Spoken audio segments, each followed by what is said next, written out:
浙江的3月天气多变，气候温和却湿润多雨。浙江大师钱跃进正在进行渔浪大鱼争霸赛前的第一次试钓，他的试钓地点是杭州西郊的淳安县。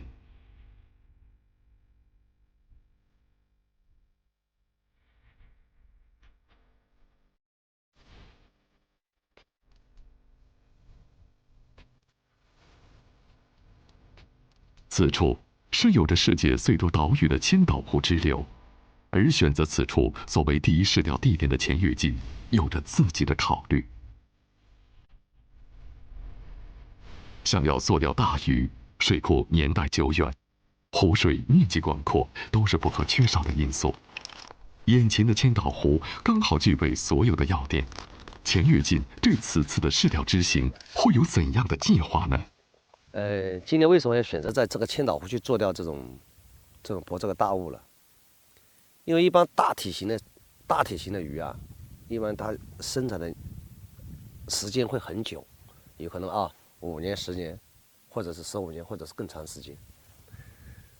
那千岛湖是我们浙江最大一水库，它的面积是很大的，水又深，那水质又好，而且它对这个整个的环境的这种管理也很严格。很天然的这种鱼种也特别多，它的那个有青鱼，据说他们捕捞队或者是钓起来的朋友过100斤都有。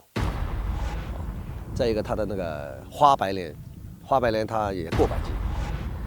那除了这种大体型的这种大水域的水库以后，那你说到一个小水库钓个120斤的这种鱼也可能也会有，但今天我们既然是要大鱼争霸赛，那我针对的那种目标鱼也就不就是那120斤了。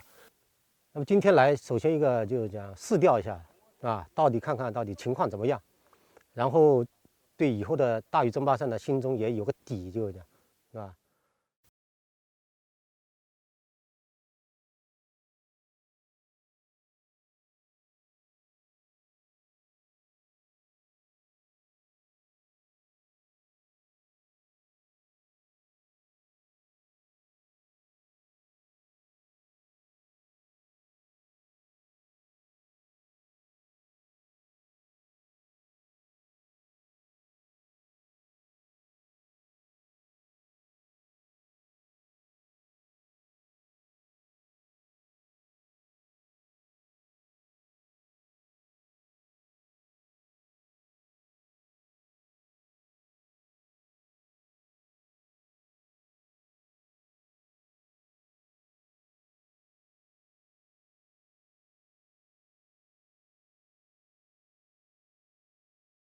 以前只是听人家说过，就是这里能上50、60斤的青鱼和草鱼。那这次来就讲，我们想摸下底，看看能不能钓上50、60斤的这种大鱼。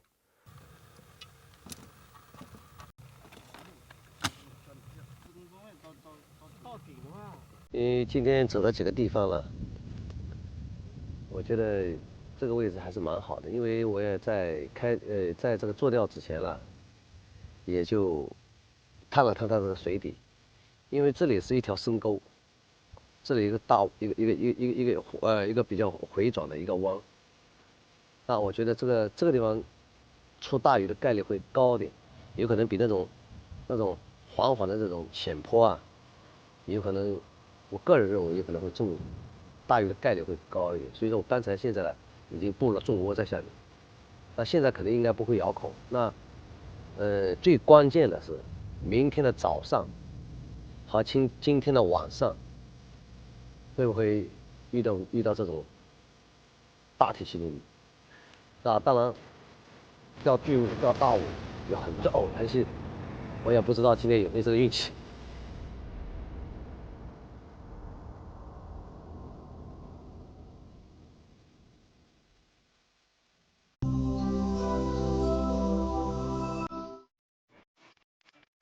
鱼浪吐坛子底窝料，陈年吐坛天然发酵，浸泡麝香药酒的五谷杂粮，颗颗饱满，醇香醇厚，强悍的穿透力，绝佳的状态，散发出久聚不散的天然酒香，破坛子底窝独有的水下穿透力，大限度的提高留鱼效果，持久留鱼，久钓不散。破坛子底窝就是这么牛，受百年鱼饵先锋做钓友认可的好饵，四川省著名商标鱼浪。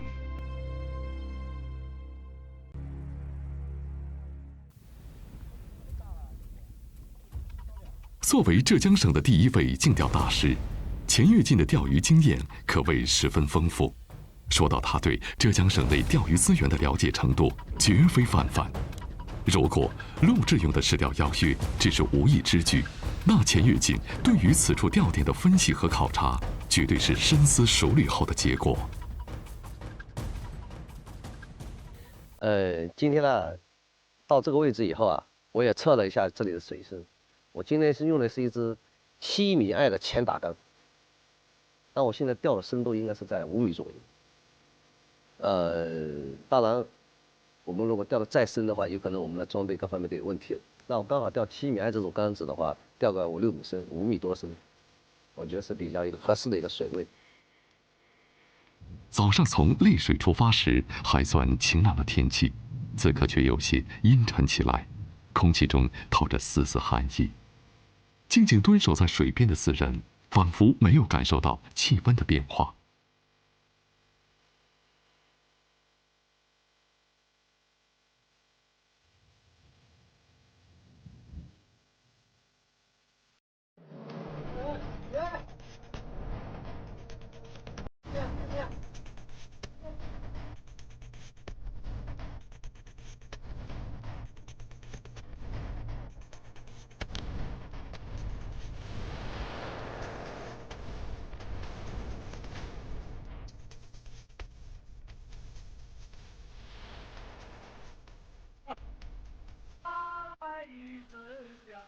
切了0.8切了。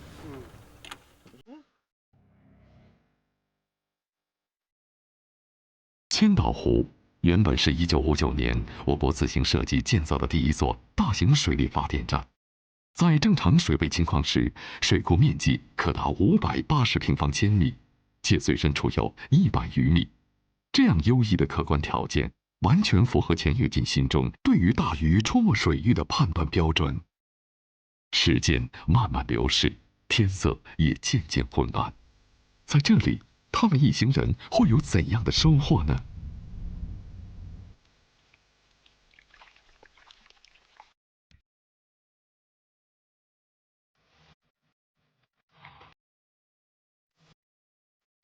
浙江的天气乍暖还寒，钱跃进一行人在千岛湖边默默等待的同时，陕西的天气却显得有些燥热。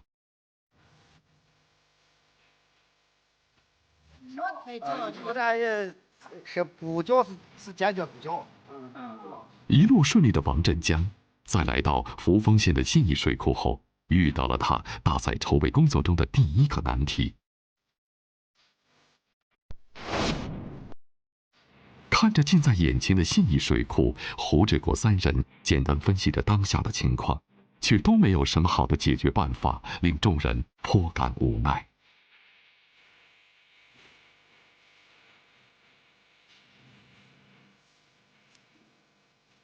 一时间，王振江觉得有些茫然，或者应该先去别处看看吗？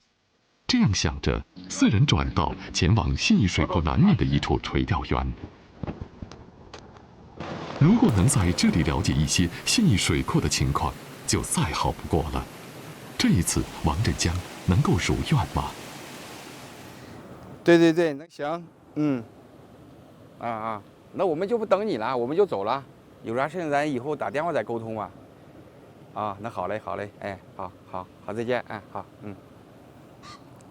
我刚给老板也打了电话了，老板说有点事儿，急着回不来，他回来还得2个多小时，我们这意思就不等他们了，咱们就先去干别的去，到别的地方再侦查去，行不？那行吧，好，行，好，那下回再来吧。那行，走咱。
周折，新义水库的交涉虽然并没有预想的顺利，但此时的状况已经比之前好上许多，总算不虚此行。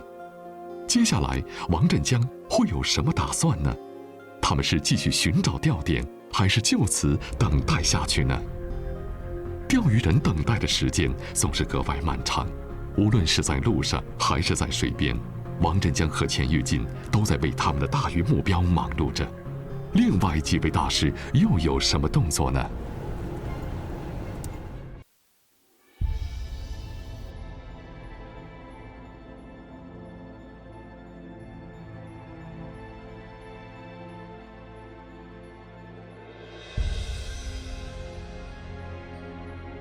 在结束了上一次的试钓后，因为钓况不甚理想，陆德新一边等待收集新的钓点信息，一边忙碌在日常的工作中。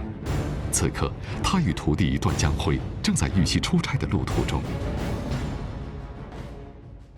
师傅，这个钓大鱼的这个场子找的怎么样了？哦，我已经找过2个地方了，但是现在2个地方呢都感觉不太理想。因为这个季节嘛，才那个过完年是吧？现在这个季节，那个都是钓大鲫鱼的季节。现在这段时间大鲫鱼好钓，但是大青鱼呢还在不太开口。我也去考察了一下那个万丰湖那边，我游了2个钓友嘛，我们一起试钓了3天吧，钓了3天都是大鲫鱼，还有这个鲤鱼。大青鱼都没钓到，都钓到了那个草鱼，最大的草鱼也才10多斤。后来我又去了一趟那个云鹏电站，因为我们这次这个比赛，它要求一定要在自然水域里面嘛，是吧？不能在那个养殖塘，所以我们行走的这个钓点，都是自然水域，所以我又去了一趟这个云鹏电站。云鹏电站那边。这段时间也是一样，主要都是出那个鲫鱼、鲤鱼、草鱼跟那个青鱼都非常少，所以说那个钓到最大的也是10多斤，感觉都不太理想。因为我们这次一定要争取钓上30-40斤、40-50斤的这种大青鱼最好了啊。那个师傅，那个石南江那边，我听钓友说那边也是有巨物的。是啊，石南江那边也有这个大青鱼，但是呢，我们这段时间还有时间嘛，我们多找几个地方看一下。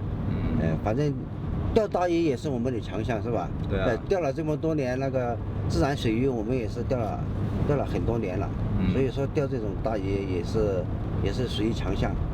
我们多找几个地方看一下，到最后再决定啊，看在哪里的鱼情最好，我们就定在哪里打这个比赛。好的，师傅。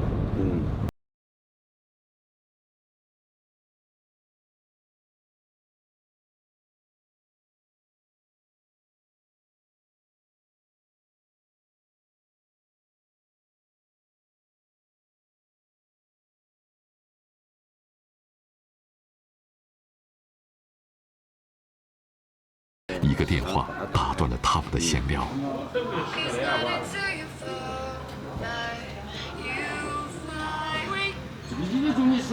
喂，你好，老王，好久没有听到你声音了。这段时间在忙什么啊？哦，在钓鱼啊。那个我请你打听的这个钓大鱼的这个钓场有没有打听到？哦，这2天刚刚出鱼是吧？出的什么鱼啊？大青鱼，有多大？哦，小的有20多斤，大的已经出了40多斤的了，是吧？出了1条，是吧？哦，好的。我们今天我跟小辉在外面出差啊，我们那个现在在义溪这边。那个我这边把这个工作安排好嘛，安排一下我就抓紧过来，我们那个试钓一下。那你这2天你那个把这个准备工作搞一下啊。还有这一次我们去钓的是一浪的这个饵料，呢，你看一下准备一点呢，我们过来呢，我们用这个饵料去试一下，找一下感觉，好不好？好的，啊，到时间我过来我就打电话给你啊。工作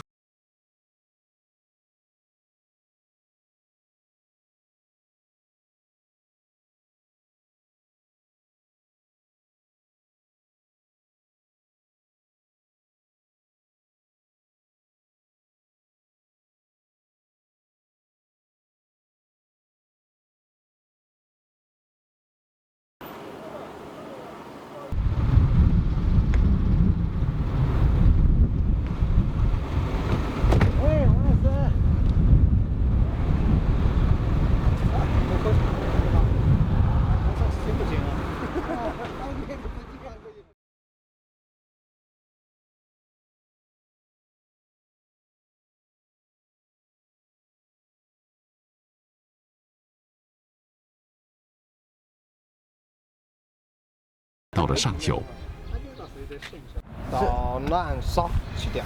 南沙是吧？啊，就是马肚山的上游。哦。另外一个电站。哦。比较远一点。是不是当地的钓友上鱼了？是啊，他们已经上了好多青鱼、草鱼。这段时间那个草鱼，特别是大草鱼上。哦。那大草鱼都是30多斤的。哦。他们已经上了几条了。哦，这段时间我都到了望风湖去钓了3天，又到了营棚去试了几天嘛。那里有大鱼呢？啊，有是有，但是都没上太大的，就是最多才是10多斤、20斤不到。哦，那个效果不太好。这边他们前几天了嘛，他们有朋友在那里钓了，已经上了30多斤的，上了几条。哦，他们还有照片在那里，看起来还可以。那个是上草鱼，但是那具体在什么位置啊？就在南沙。南沙，在这个的我们以前钓的下游，那个上游有一个电站，我们去那里，就是远一点，从这头过去还有好，在我们那个营地还有上下还有好多公里。哦，那也没关系，只要能够钓到大鱼。对，我们这目标是大鱼嘛。嗯，这样呢，那我们就去试一下嘛，看一下这次钓的这个饵料是鱼浪的啊，看一下他喜欢吃哪一种，我们先试一下，好吧？好的，就是拿几把鱼浪的那个沙套去搞一搞，它那个底物料，拿底物料就可以钓了。好，走吧，小辉，走，我们一起走了，到南沙去。哎，好，走，上车走。随着试钓次数的逐渐增加，陆德新在找寻钓场和鱼种的同时，对于鱼浪针对做钓大鱼的窝料、饵料的使用方法也愈发的驾轻就熟起来。因为鱼浪的饵料它的品种很多，针对钓这个大鱼的饵料也是有好几种，所以我们既然去试钓嘛，我们就要知道那个心中有数，就是试钓的时候你拿什么饵料都可以试，但是我们真正的打比赛的时候那就不能试了，所以说这个试钓呢就是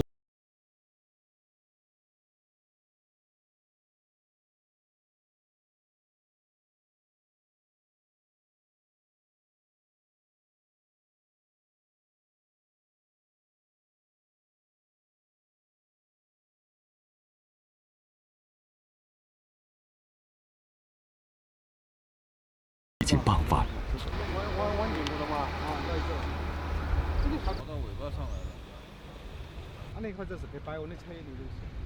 我们一来到这里，本来我们定好这2个棚，被我们当地的那些人来把它清来了，他们站上去了，不好说了。最佳钓点就在眼前，而钓棚却被他人捷足先登了。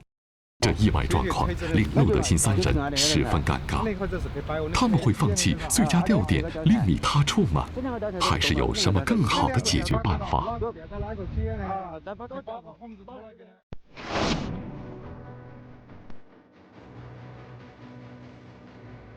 ？2017年，鱼浪大鱼争霸赛正式开启，5位竞钓大师已全部投入到赛前筹备工作中。盛夏将至，5位竞钓大师的准备工作进行得如火如荼。究竟哪位大师会最先确定终极钓场？哪支队伍会率先收获大鱼？这里有精彩刺激的大师级对抗，这里有擒获大鱼的独门秘法。锁定四海钓鱼频道，关注鱼浪，大鱼争霸赛。